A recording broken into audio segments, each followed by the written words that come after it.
Hello everyone, welcome to my channel.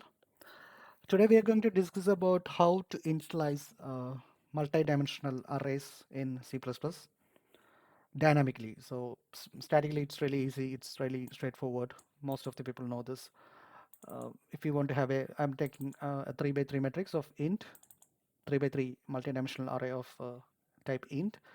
I can simply create a matrix variable with the intended rows and columns. I can iterate through the rows and columns and I can simply insert the value. So I'm simply inserting a dummy value from 0 to 8 here and I'm printing it in the same for loop. So if you run this, you will get something like this. It's very straightforward. But the main confusion happens when people want to, dynamically allocate the memory in an int array. So let's discuss how that can be done. So what do we exactly need in those cases? We need a 3 by 3 memory layout, right? So this is our 3 by 3 memory layout. It could be any n by n number. So I'm just considering 3 by 3. So what we need is a row which can hold the number of, 3 values. And that would be saved in an, let's say, a memory location 0xAA. We need another row with 3 values which will be stored in another memory location BB, and similarly we have a CC. But since we are storing int star values, this would be an int star array, right? So we have 3 int star arrays which each will have 3 values. And what do we need? We need another memory address, let's say DD, which can store these 3 int star arrays. And because these 3 are of type int star, like a pointer to integer, this should be an int star star array.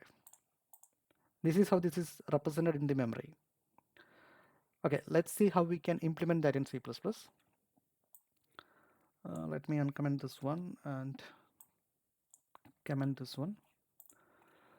So first of all, we need to create a int star star table, which will hold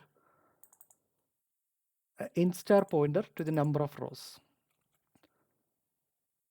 So basically we are creating this thing which can hold these 3 int star pointers. So that is being done here, and I will iterate through all the number of rows and I will add the number of columns.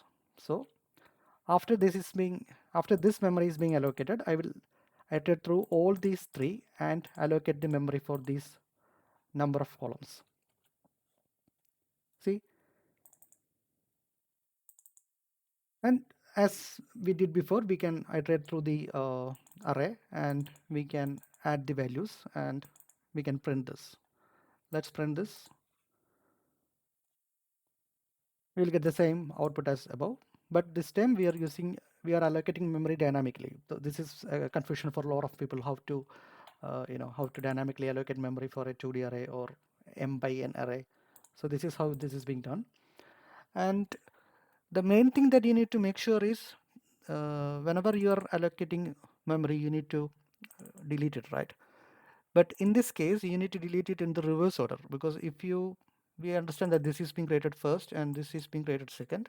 But if you delete the table first, then you won't be able to access the table of I, right?